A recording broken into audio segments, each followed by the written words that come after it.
Ever feel like your to-do list is a tidal wave, crashing over you with endless emails, pings, and deadlines, leaving you drained and nowhere near done? You're not alone. We've all been buried in the chaos of modern work, yearning for focus and peace. What if you could cut through the noise, master your day, and still have energy to spare? In this video, we're diving into Stoic wisdom to transform your productivity. From Marcus Aurelius to modern icons like Beyoncé, we'll unpack powerful principles, presence, control, discipline, and more, to forge a sharper, calmer you. This isn't just about getting stuff done, it's about living with purpose. Hit subscribe, grab a pen, and let's start this journey to slay distractions and build a life of Stoic strength together. The now as your forge, Stoic presence for productivity. Embracing the present moment is the Stoics' anvil, where focus is hammered into productivity with unyielding clarity. It's not about juggling tasks but wielding your attention like a blade, cutting through the noise of past regrets and future anxieties. Marcus Aurelius, emperor and philosopher, wrote, "Confine yourself to the present." In the grind of modern work, emails piling, deadlines looming, this means anchoring yourself to one task, fully alive to its demands. But how do you stay present when distractions swarm like flies? And what do other philosophies teach us about this discipline? Picture a frantic morning, your inbox a battlefield, notifications flashing like enemy fire. The urge to multitask pulls you, but the Stoic in you stands firm. You pick one email, mute the noise, and dive in for 10 minutes, every ounce of your mind on the words. This is Stoic presence, a laser carving order from chaos. As Beyoncé commands, "I'm not here to play, I'm here to slay." Stoic focus slays distraction, making each moment a deliberate act of mastery. Now stretch the horizon. Compare Stoicism's present moment focus to Taoism's Wu Wei, the art of effortless action. Stoicism demands you seize the now to act virtuously. Taoism urges you to flow with it, letting tasks unfold without force. One's a disciplined strike, the other a river's glide. So what shapes your work, control or surrender? And what happens when you lean too far into either? Or take General Dwight D. Eisenhower, orchestrating D-Day with singular focus. You don't lead by hitting people over the head, that's assault, not leadership. Stoic presence is that leadership, directing your energy to one task like drafting a report, with the precision of a general. Contrast this with Nietzsche's Dionysian chaos, where productivity might erupt from wild, unfettered passion, embracing every distraction as fuel. Stoicism sharpens the blade, Nietzsche dances with the storm. Which fire drives you, order or frenzy? And how do you wield it when the clock ticks? Try this Stoic exercise, the moment's anchor. Choose one task, say writing a proposal. Set a 12-minute timer, silence your phone, and ask, "Is my mind here? Does this task serve my purpose?" Work with total attention, noting every urge to stray. Journal the clarity it brings. This isn't just productivity, it's a revolt against fragmentation. As Ryan Holiday says, discipline is how you make yourself do what needs to be done. Presence is your discipline, forging progress one focused minute at a time.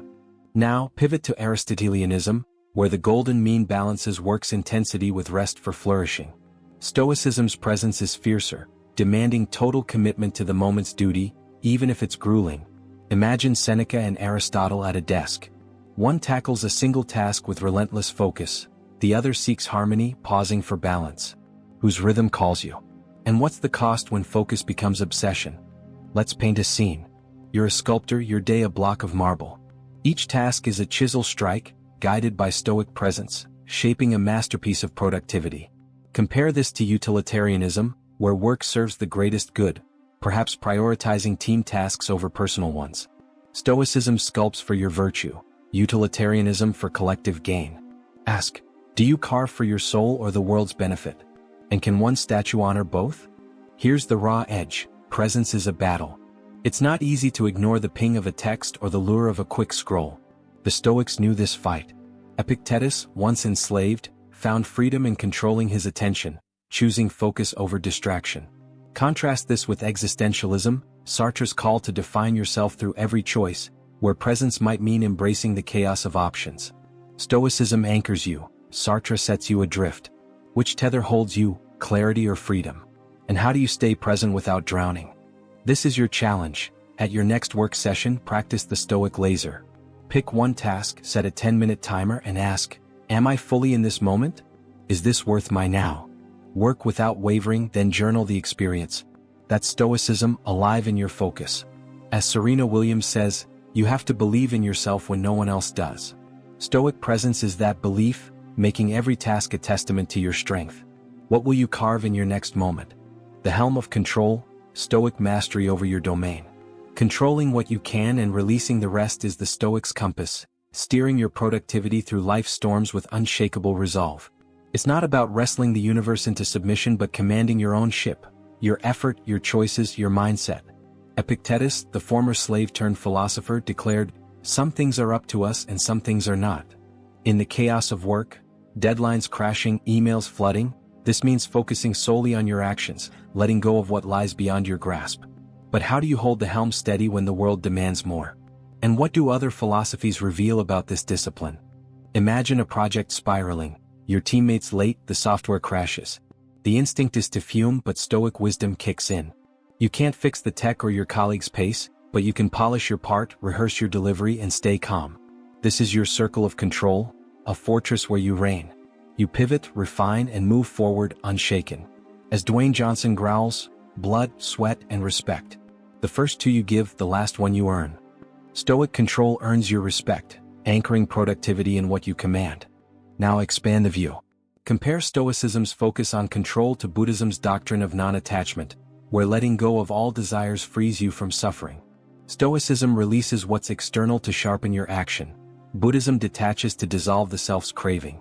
One builds a disciplined life within limits, the other seeks liberation beyond them. So, what guides your work? Mastering your domain or transcending it? And what shifts when you blend both? Or picture General Ulysses S. Grant facing Confederate lines with cold precision. The art of war is simple enough. Find out where your enemy is. Get at him as soon as you can. Stoic control is that strategy, zeroing in on what you can do, like drafting a report, while ignoring what you can't, like a client's delay. Contrast this with Nietzsche's will to power, where you might seize every challenge, even the uncontrollable, to assert your dominance. Stoicism fortifies your stronghold. Nietzsche storms the world. Which pulse drives you, restraint or conquest? And how do you navigate when control slips? Try this Stoic practice, the circle of command. Each morning write down 3 tasks. For each ask, is this mine to control?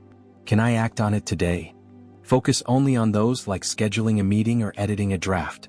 If a worry, like a boss's feedback, creeps in, jot it down and release it. This isn't passivity, it's a warrior's clarity. As Angela Duckworth says, grit is living life like it's a marathon, not a sprint. Your control is your marathon, building productivity step by deliberate step. Now, shift to Confucianism, where control lies in fulfilling your social role with propriety, prioritizing duties like team collaboration over personal tasks. Stoicism's control is more solitary, centered on your virtue, even if it means defying external expectations. Imagine Seneca and Confucius in a boardroom. One focuses on his own work's integrity, the other on group harmony. Whose control inspires you? And what happens when duty to self clashes with duty to others? Let's conjure a scene. You're a captain on a turbulent sea, your ship, your mind. Stoic control is the helm, steering only where you can, your effort, your focus, while letting the waves of others' actions crash harmlessly.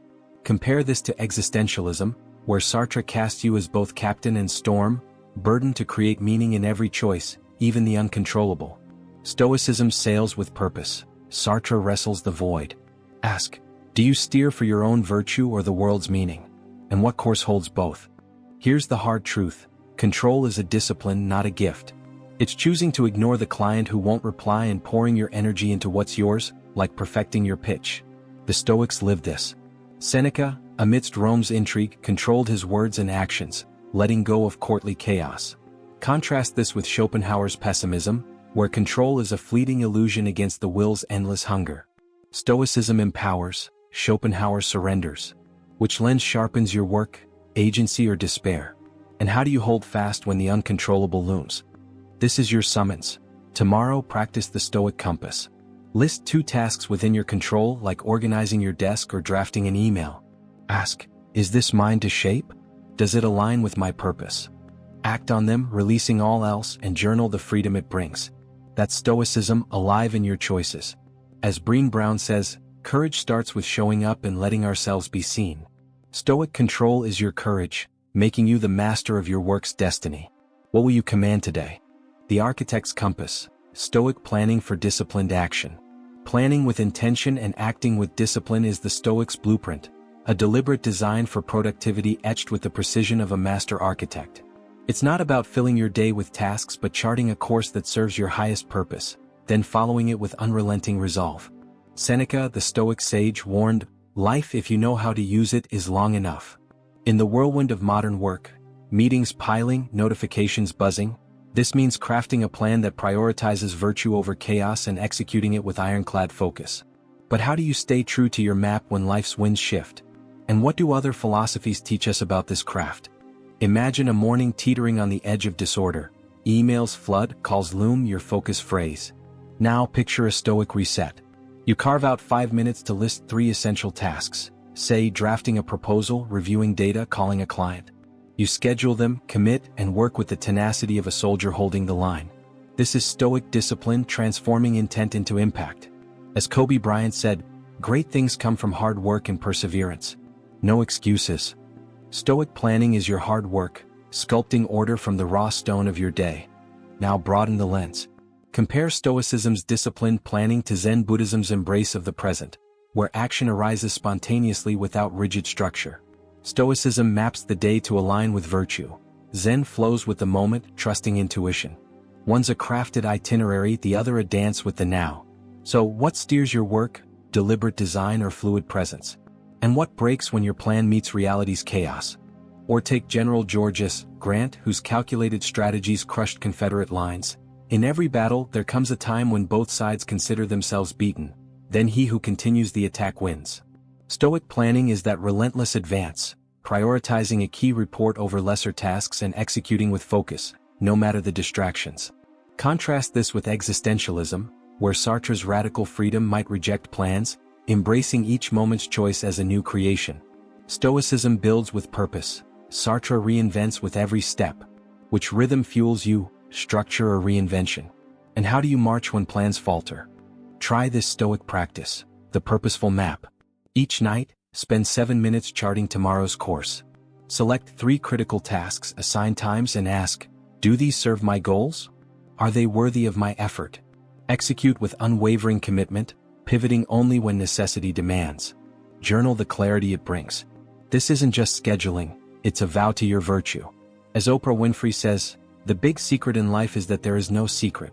Whatever your goal, you can get there if you're willing to work. Stoic discipline is that work, turning plans into progress. Now shift to Aristotelianism, where planning seeks the golden mean, balancing ambition with rest for a flourishing life. Stoicism's planning is sterner, demanding tasks align with virtue, even if it means sacrificing leisure. Imagine Marcus Aurelius and Aristotle at a war table. One plots a day of relentless duty, the other tempers it with harmony. Whose strategy calls you? And what's the cost when discipline overshadows balance? Let's conjure a scene. You're a navigator, your day a vast ocean. Stoic planning is your star chart, guiding you to key tasks, writing, analyzing, connecting, while ignoring distracting currents. Compare this to utilitarianism, where plans prioritize the greatest good, like team projects over personal goals. Stoicism sails for your soul's integrity, utilitarianism for collective benefit. Ask, do you chart your course for virtue or the world's gain? And can one map serve both? Here's the unyielding truth. Discipline is forged in fire. It's not easy to skip the urgent but trivial, like checking social media, for the essential, like finishing a project. The Stoics embraced this forge. Epictetus, once bound, found freedom in intentional action, choosing what mattered over what dazzled. Contrast this with hedonism, where planning might chase pleasure, filling your day with indulgent breaks. Stoicism constructs a legacy. Hedonism savors the moment. Which fire burns in you, duty or delight? And how do you temper both without crumbling? This is your mission. Tonight, practice the Stoic architect. Write down 3 tasks for tomorrow, ensuring they align with your purpose. Ask, are these essential? Will they strengthen my focus? Follow through with fierce discipline, journaling the impact. That's Stoicism, alive in your resolve. As Tim Ferriss says, focus on being productive instead of busy. Stoic planning is that focus, making you the master of your day's destiny. What course will you chart next? The forge of adversity, Stoic alchemy for productivity. Reframing obstacles as opportunities is the Stoics' crucible, where setbacks are melted down and reshaped into tools for growth. It's not about denying hardship but embracing it as the raw material of progress. As Marcus Aurelius proclaimed, "What need is there to weep over parts of life? The whole of it calls for tears." In the grind of work, when projects derail or plans crumble, this means seeing every barrier as a chance to sharpen your resolve and ingenuity. But how do you turn frustration into fuel when chaos strikes? And what do other philosophies reveal about this transformative art? Picture a work crisis. Your presentation's data is incomplete, and the deadline looms like a storm cloud. The instinct is to curse fate, but Stoic wisdom intervenes. You pause, assess, and pivot. Maybe you simplify the slides or seek alternative sources. This is the Stoic reframe, turning a roadblock into a stepping stone. As LeBron James says, "I like criticism. It makes you strong." Obstacles aren't your enemy, they're your trainer, forging a more productive you. Now widen the perspective. Compare Stoicism's reframing to Taoism's acceptance of life's flow, where obstacles are part of the natural current, not to be fought but followed. Stoicism molds setbacks into virtues like resilience. Taoism rides them like waves, finding harmony in surrender. One carves a path through resistance, the other drifts with the tide. So what fuels your response, shaping the challenge or flowing with it? And what shifts when you try both?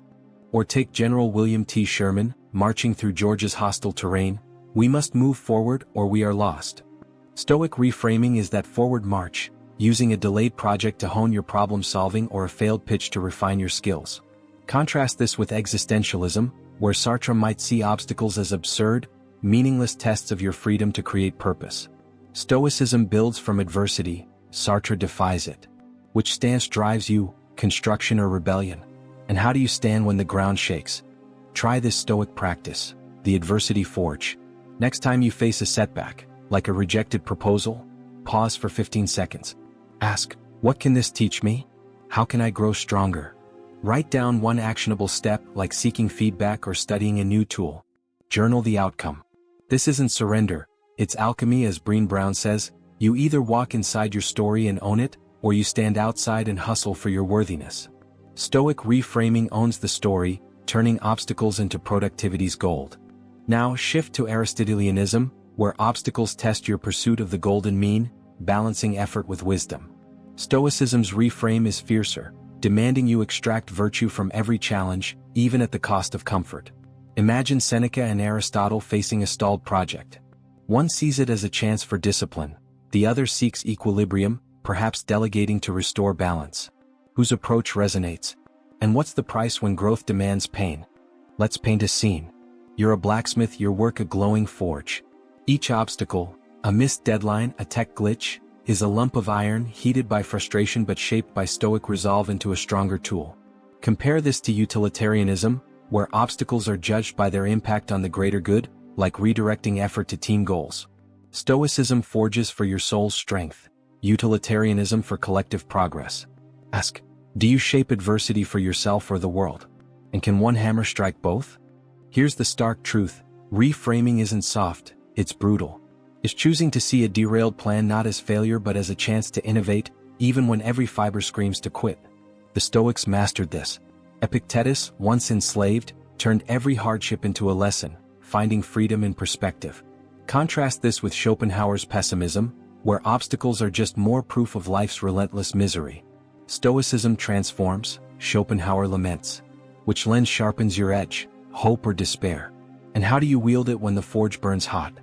This is your charge. Next time an obstacle hits, say a client's rejection, practice the Stoic pivot. Pause, ask, what opportunity hides here? How can this make me better? Take one step, like revising your approach, and journal the impact. That's Stoicism, alive in your resilience. As Ryan Holiday says, there is no good or bad without us, there is only perception. Stoic reframing is your perception, crafting productivity from adversity's raw ore. What will you forge next? The Stoics' foresight, negative visualization as mental armor. Negative visualization is the Stoics' war room, a deliberate rehearsal of worst-case scenarios to forge unshakable clarity and resilience. It's not wallowing in doom but armoring your mind against chaos. As Seneca taught, we should project our thoughts ahead of us at every turn and have in mind all possible eventualities. In the high-stakes arena of productivity, where deadlines loom and plans teeter. This means anticipating disruptions to stay focused and act with precision. But how do you embrace the shadows of failure without losing your drive? And what do other philosophies reveal about this bold strategy? Imagine a critical work demo on the horizon. Anxiety creeps in, but instead of dodging it, you lean into Stoic premeditatio malorum.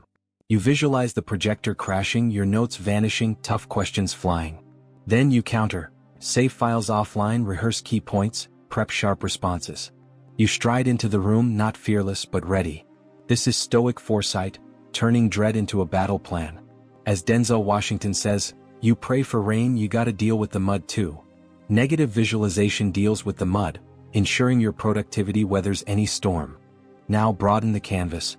Compare Stoicism's proactive visualization to Hinduism's karma yoga, where work is offered to the divine, detached from outcomes.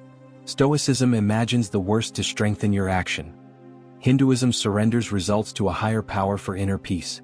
One braces for impact, the other rises above it. So what steadies your work, preparing for chaos or releasing its weight? And what shifts when you weave both into your day? Or picture General Douglas MacArthur rebuilding post-war Japan amidst ruin. We are not retreating, we are advancing in another direction. Stoic visualization is that advance, foreseeing a missed deadline and prepping a recovery plan, like extra research or an early draft. Contrast this with Nietzsche's Amor Fati, where you'd embrace every failure as a vital spark of your destiny, not just a hurdle to plan for. Stoicism fortifies your strategy, Nietzsche celebrates the chaos. Which fire burns brighter, readiness or revelry? And how do you march when plans unravel? Try this Stoic practice, the shadow rehearsal. Before a big task, like a client meeting, spend 3 minutes imagining pitfalls. A late start, a tough critic. Ask, what's in my control? How can I prepare? Write one solution like a backup agenda or key talking points, and journal the confidence it brings. This isn't gloom, it's a warrior's preparation. As Serena Williams says, every champion was once a contender that refused to give up. Visualization is your contender's grit, armoring you for productivity's fight. Now, pivot to pragmatism, where Dewey's experiential learning might test solutions through trial, not mental rehearsal. Stoicism visualizes to preempt failure with virtue.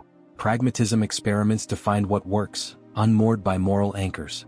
Imagine Epictetus and Dewey facing a tech glitch. One mentally preps a workaround, the other dives in, tweaking as they go. Whose method grounds you? And what's the cost when foresight meets the unpredictable? Let's conjure a scene. You're a sentinel on a cliff, your work a fortress below.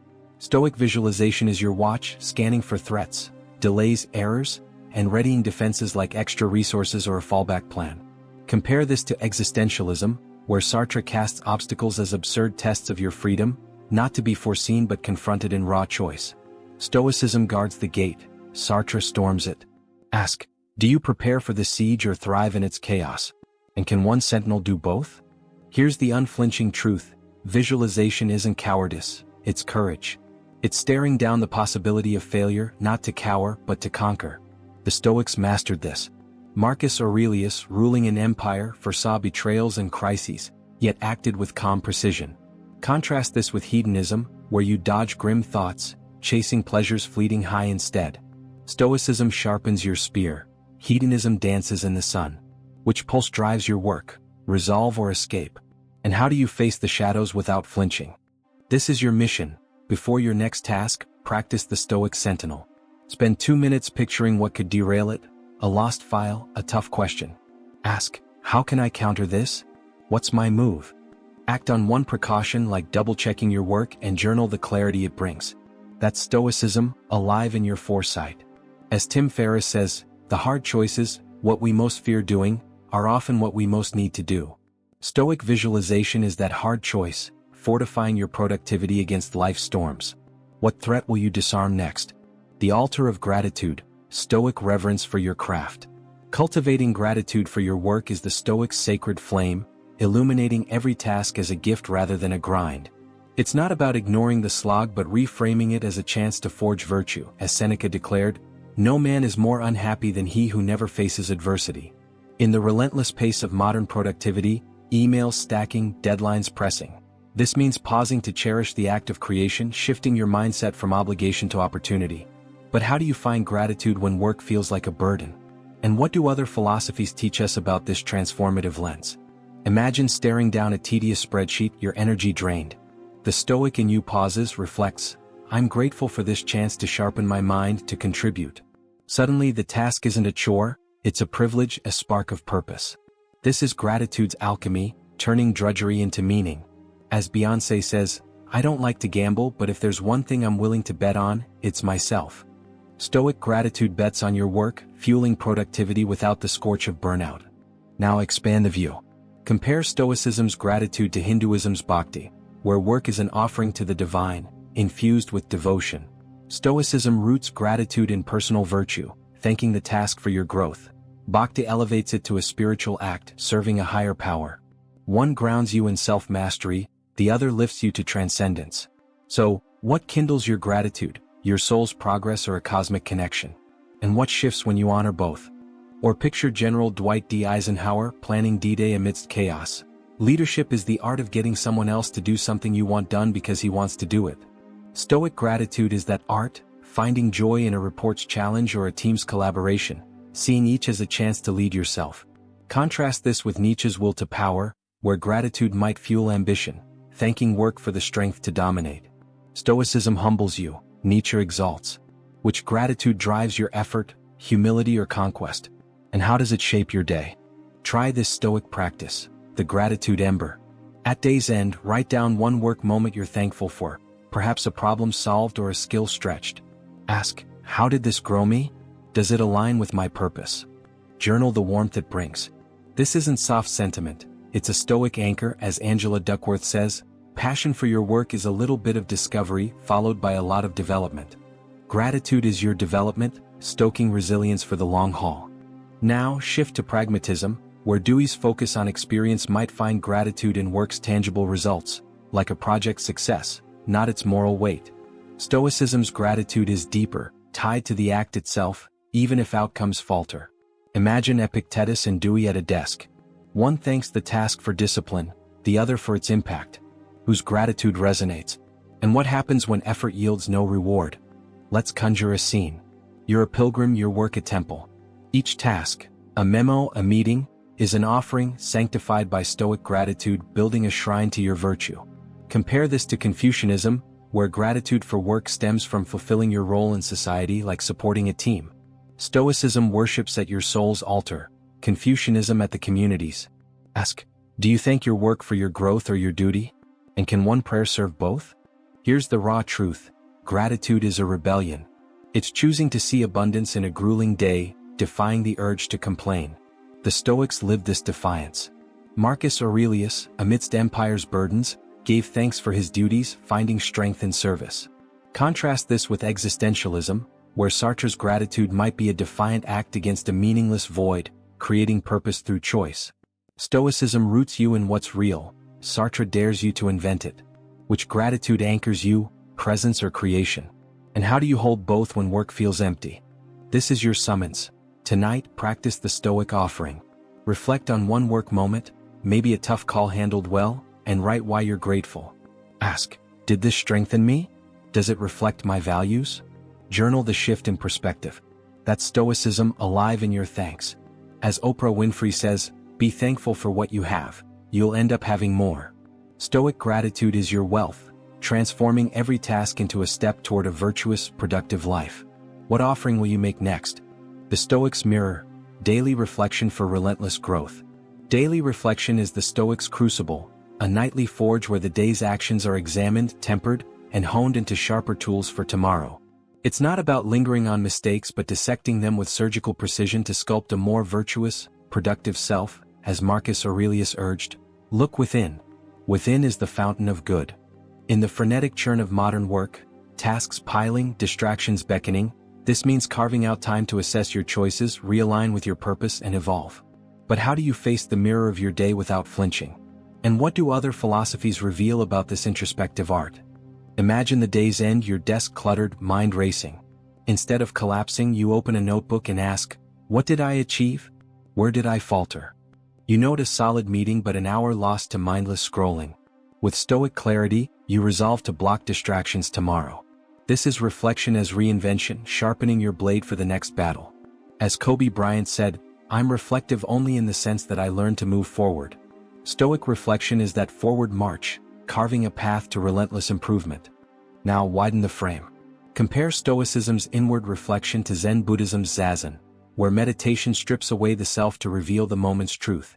Stoicism dissects the day to cultivate personal virtue. Zen seeks to dissolve the ego, finding clarity in emptiness. One builds a stronger self, the other unravels it. So, what drives your reflection, crafting your character or transcending it?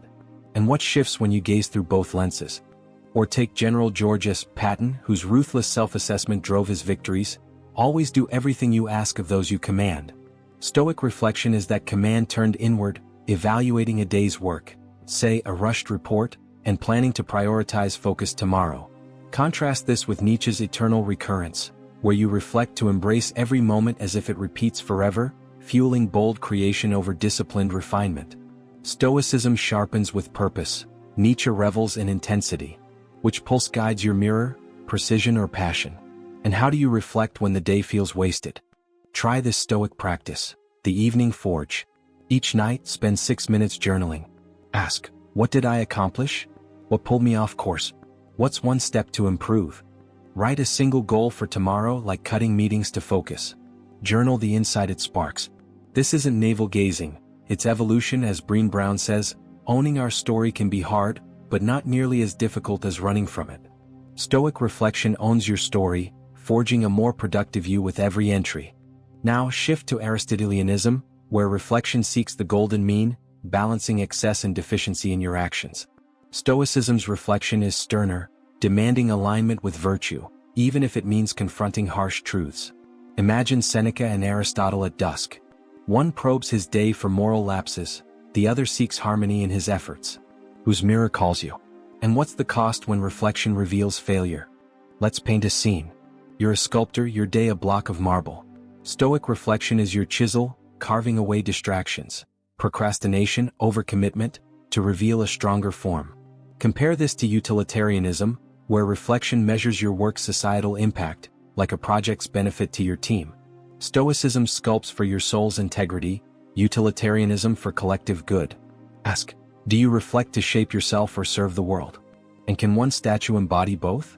Here's the unyielding truth: reflection is a reckoning. It's not easy to face a day's flaws, missed deadlines, scattered focus, and choose growth over shame.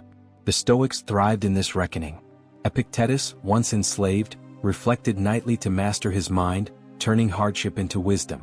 Contrast this with hedonism, where reflection might chase pleasure, dwelling on the day's highs, not its lessons. Stoicism refines with grit. Hedonism basks in fleeting joy. Which fire burns in you, discipline or delight? And how do you face the mirror when it shows cracks? This is your charge. Tonight, practice the Stoic chisel. Journal for 5 minutes asking, what did I do well? Where did I stray? What's my next step? Set one goal, like starting work earlier, and note the clarity it brings. That's Stoicism, alive in your evolution. As Ryan Holiday says, the obstacle is the way, but so is the process. Stoic reflection is your process, crafting a sharper, more productive you. What will you carve tonight? Stoic productivity isn't about grinding harder, it's about mastering your mind to work with purpose, clarity, and resilience. From wielding presence like a blade to forging obstacles into opportunities, these principles are your toolkit for conquering chaos and building a life of virtue. Don't just watch, act.